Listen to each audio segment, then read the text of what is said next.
Welcome, I'm Tom and I'm joined by Rich here again at the 100 Club.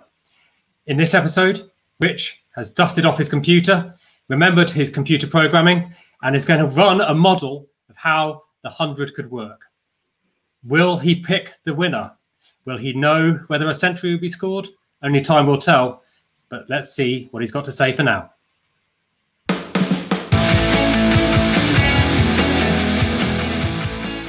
Rich, how are you doing? Good. Sweltering in the heat. This mini heat wave we're having in London at the minute.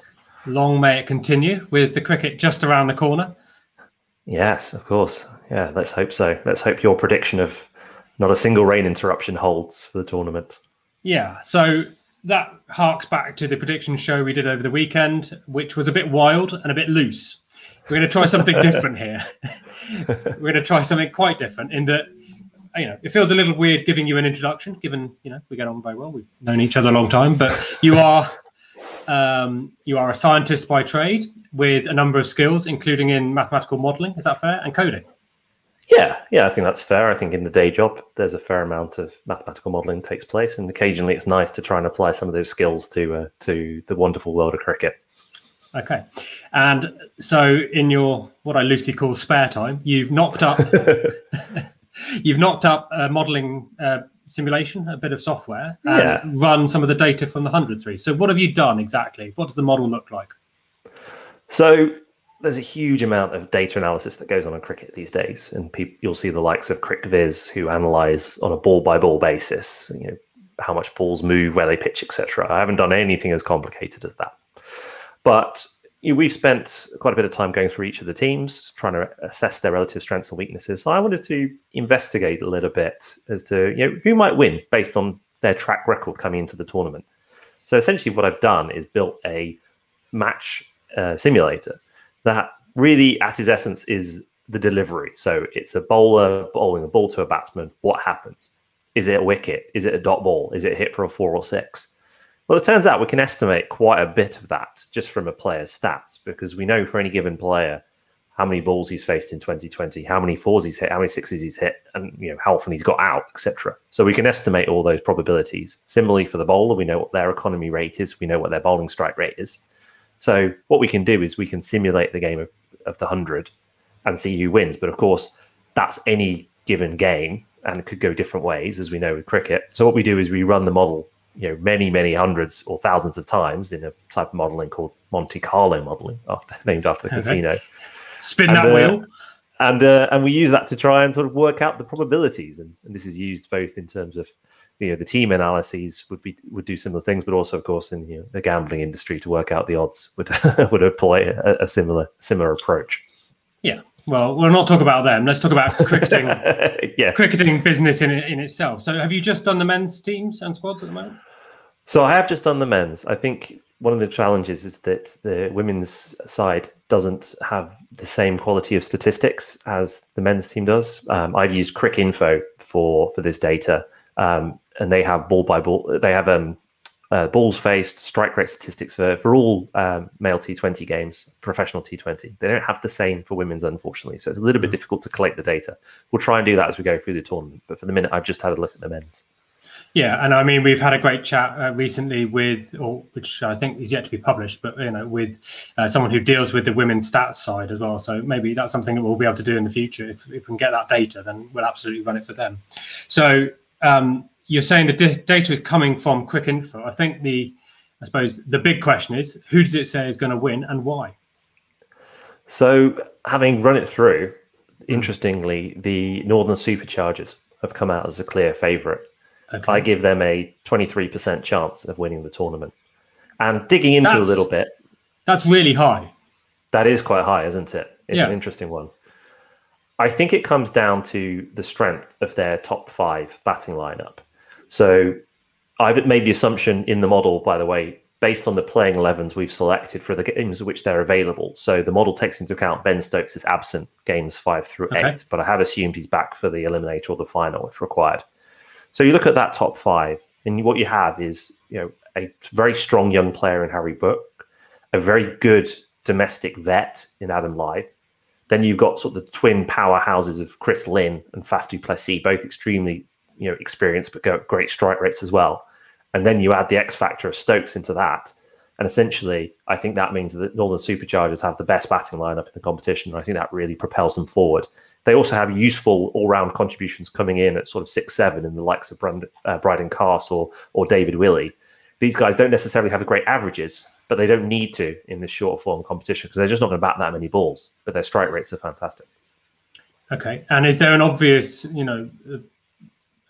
weaker team, perhaps? Yeah, so looking through it, Oval Invincibles and the Welsh Fire have a lower chance. I have the Oval Invincibles down about 5% and the Welsh Fire at 7%.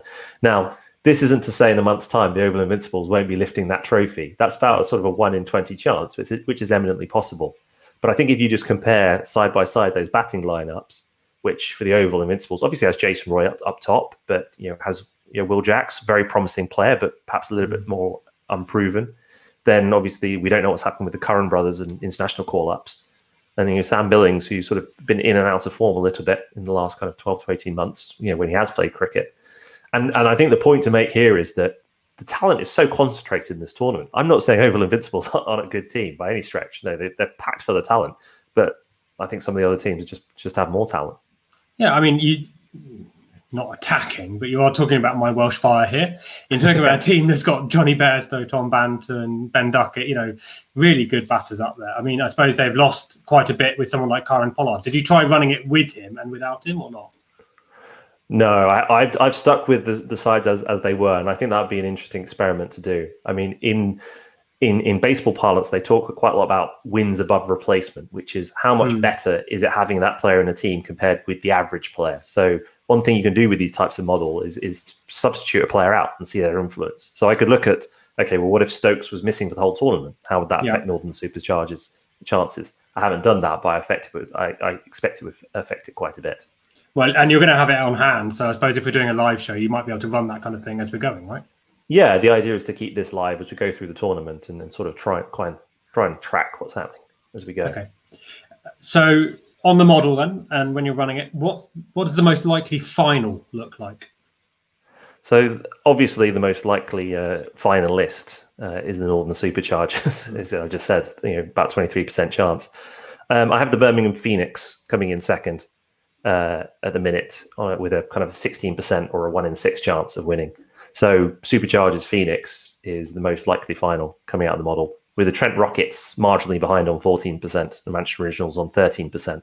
So those seem to be the big ones. Interesting, Southern Brave, they're coming in 5th at the minute, and I think a lot of people were tipping them early on. But I think perhaps that's to do with losing out on the likes of Warner and Andre Russell. Yeah, I mean, we don't like talking about betting, but actually I think, bet makers do make a living out of their ability to do this stuff. And I think they are still showing in some locations as the favourites for the tournament. So it's interesting. Maybe you're ahead of the curve here. So if you've run the model through all the way through various points, do you have an idea of how many points a team will need to sort of get into the top 3? I think that's one of the interesting things coming out of it, actually, because we can argue about different teams. But I'm interested to see just how close this tournament's going to be. And the data suggests actually very, very close. So it seems to sort of qualify directly for the final. Then about 2/3, or sort of actually about 75% of the time, you'll need 12 points to win the league. So you'll need to win 6 out of your 8 games. About 20% of the time, the team that wins the league will win 5 games. But actually, it seems like 6 wins is what to aim for. 5 to 6 is your best team. Yeah, 5 to 6 is going to get you into the postseason. Okay. When it comes to getting to the eliminator, so it's not going to be a semi-final. Remember, it's the top 3. One team will go directly to the final, and second and third will play off for the right to meet them. So we see the third place team at about 60% of the time they need 5 wins to get in there, but about 40% of the time, eight points will be enough. About 35% of the time, so that'd be 4 wins. So interestingly, and obviously that's with your net run rate taking you over the edge. Yeah. But it's quite possible to have a 4-4 record and end up in the postseason, which is quite interesting. If we take it to the extreme, only about 3% of the time do we see a team going 8-0, and about very rarely, actually, I don't think it ever happens, we see teams not winning a game at all. So I think it's maybe like less than 1% of the time. So everybody's going to be competitive. Anybody can beat anybody, I think, is one of the big takeaways from it. And also, it's going to go really right to the last week to see who's going to make it to that final. Yeah, and I suppose that's going to heighten the importance of a number of things. Clearly, form on the day, injuries, coin toss, whether you're chasing or depending on which pitch you're on, and maybe even, dare I say it, the things like the weather. So interesting, but close. But the reason why you run the model so many times is to get an indication, I guess, over the longer term where it might be. Exactly. And there's also an interesting tactical point to it as well, in that if you're trying to preserve net run rate, then sometimes it can be more prudent if you're chasing a big total perhaps, and you're not going to get there, do you go out in a blaze of glory, end up getting all out for 70, chasing 170, or do you actually try and coach yourself up to 130, 140, knowing that, I'm going to lose the game, but actually the hit on my net run rate is going to be much less if I do that? Because I think net run rate could be really important in this. We don't know the exact version of net run rate they're going to use to decide between the teams, but I'm assuming that they use some form of it to separate two teams that have the same amount of points. After I think it goes head to head first, and then it'll be net run rate. Okay. Well, that's one for us to keep an eye out for. Talk about individual targets, milestones, players, etc. Then, so one of the questions I've got is: are we going to see a century? My instinct, before you tell me the mathematical answer, would be obviously we're going to see a century. I've just watched, in the last couple of days, I've seen Tom Lammonby hit 90 and 36 balls. Someone will get a similar amount of balls delivered to them. We're going to see a century. Is that right? So it would suggest that the chances of seeing century are relatively limited. Okay. Only sort of about a 20% chance of seeing one. Now, I'm not. I think comparing it back to 2020, I think there's this perception that perhaps we're seeing more centuries now, in that batters know how to build a longer innings, and they know how to keep going and get to three figures. But I think in general, they're not particularly common in T20s. And then you have to factor in that this is 20 balls less. If you see half the strike, you're going to have to be, you'll say 50 balls. So you're going to have to be striking 200 to get a 50 ball 100. So I think, about a 20% chance for the tournament, about 2.5% chance we see 2, about 1 in 1,000 chance we see 3. But on this one, I'm more than happy to be wrong. Yeah, I think so. And I think most fans would like to shout you down immediately on that. But it kind of leads me to, I suppose, a natural follow-on question is then, what does a good score look like? Yeah, so I think a good score is an interesting one because we are 20 balls less than T20. But on the other hand, we have a shorter power play and we have supposedly better quality bowling attacks because it's more concentrated. So I'm generally seeing that teams that score 130 to 140 will win about half their games. Batting first, if you get between 130 and 140, so we're calling that par, are we? That's par, I think. I think about 135 is par. I think by the time you're setting above 140, I think you're winning 60% of your games. I think if you're setting below 120, then I think you're losing 70% of your games. Wow. So I think 135 is about the par on average, because I think there's going to be variations between the grounds. I think obviously places like Trent Bridge will probably have higher scores because short boundary, quick outfields. But that's sort of an extrapolation from the T20, and I think it sort of makes sense because if I said to you, "What's a par in T20?" I'm guessing. Well, I can ask you the question. What?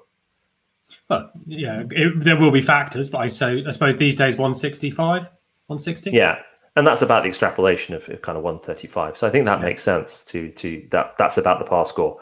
Now, will we see a score over 200? Perhaps there's a limited chance of it. Perhaps less than 1%, I think, but it'd be intriguing to see if we do. And will we see a truly low score as well? That could be fascinating as well. Yeah, about 1% chance we see a score lower than 70.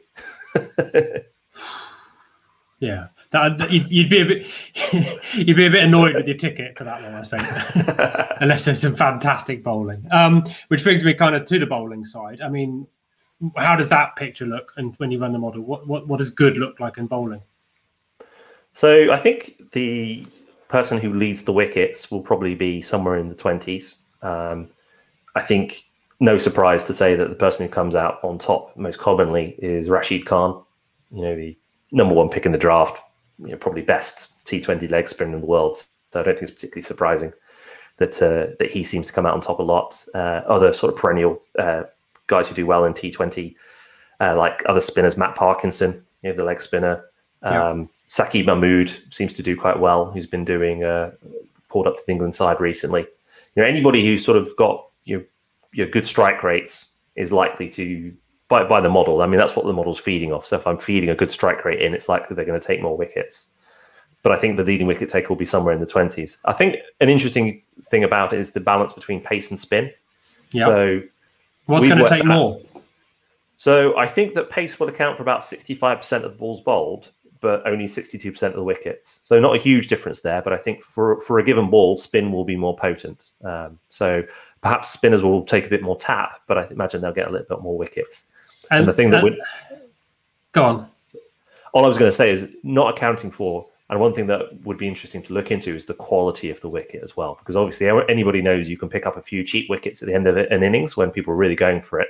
But if you're getting a high quality batsman out for a low score, I mean, that wicket is worth a lot more in the grand scheme of things. Yeah, and we heard Dan Weston, who's the data insights analyst for Birmingham Phoenix, talking about just having a bowler who's experienced at bowling the difficult overs. That's a value in itself, and I suppose that's quite a difficult thing to put into your model. Yeah, we do put in the bowling order as well as the batting order based on the discussions we've had. So essentially, the guys who are death bowlers will be bowling, balls 80 through 100 in the model, and guys who normally open will be bowling the balls through the power play. So do try to take account into that for to some extent as well. Nice. Okay, and so the sort of the link between batting and bowling, then, which one would you do first in most situations? Well, I think it actually comes out more or less evenly. It looks pretty 50-50 the way the model's been set up. I mean, that's consistent with T20 internationals, which I looked into, where I think 580 had been won by the team batting first and 560 had been won by the team batting second. So, I mean, you can have your individual preferences aside. I know Owen Morgan really likes to chase. He'll always chase when he wins the toss. But actually, the data suggests that it's more or less kind of a coin flip whether you bat first or second in short format cricket. Okay. I like that. I like that personally. I don't like to give statistical models too much credit for running the game. But let's take the last couple of elements with the model at this point. Let's look at some of the players and how they may have been drafted. So, who do you think might have been the value pick on the draft, and who might have been the least value? I suppose if that's the worst value. So, I kind of rather concentrate on the positives. I think that there's a few overseas players who may or may not even make it to the tournament who were drafted in those early picks. I think whose stats don't necessarily justify them as early picks. I think that's one interesting element of it. But I'm focusing on those value ones, people who were hidden. I like the look of Luz Deploy, who was a wild card. Welsh Fire? Welsh Fire, exactly. I mean, he's relatively inexperienced, but he comes in with a fantastic strike rate, 13. Economy rate of just under 8 and over. That's from relatively limited number of innings, but it's quite interesting that he's got that sort of very low strike rate. George Garton, we talked about as well, very exciting all rounder. I think he looks like good value. And that's again, over Invincibles. Or... I think Southern Brave. I think he is. Oh, sorry, apologies. And then Mark Parkinson, yeah. I mean, those are the guys who stand out. Obviously, at the top of the bowling charts and the batting charts are a lot of the star players we've talked about. Similarly, when we talk about batters, who's going to go particularly well, there's a few names in there like Finn Allen, Tom Banton come to the top. So another one that I think is quite interesting, who's gone under the radar, is the addition of Colin de Grandhomme into the Southern Brave. I think obviously very disappointing that Andre Russell won't be involved in the tournament, but Grandhomme actually has a very good T20 record, both in terms of his strike rate and his average, and obviously contributes with the ball as well. So I think he's a very useful addition. And then the one other batter I would like to pick out is Joe Clark up at the Manchester Originals. I think he's one who could have a very good tournament and sort of put his name forward for the England T20 squad later in the year. Perhaps a guy maybe people aren't necessarily talking about at the minute who could go very well. Interesting. Okay. I'm sure your model can do a huge amount more. So if there's anyone watching who has got some questions for it, maybe they stick them down in the comments below, and we'll be able to do something with that maybe in some of the shows coming forward. But that's an interesting canter through. Yeah. It's all in for you on the Northern Superchargers, right? Absolutely. And just to say that I just use CricInfo data to do it, and it's just a short bit of code. So if people want to critique it, I'm more than happy to share the code with people. Mega. I'm sure you might get some take up with that. If you've enjoyed the content, then please give us a like and a subscribe. We'd really appreciate that. Otherwise, we'll be back soon with some cricket on the 100 Club. Cheers.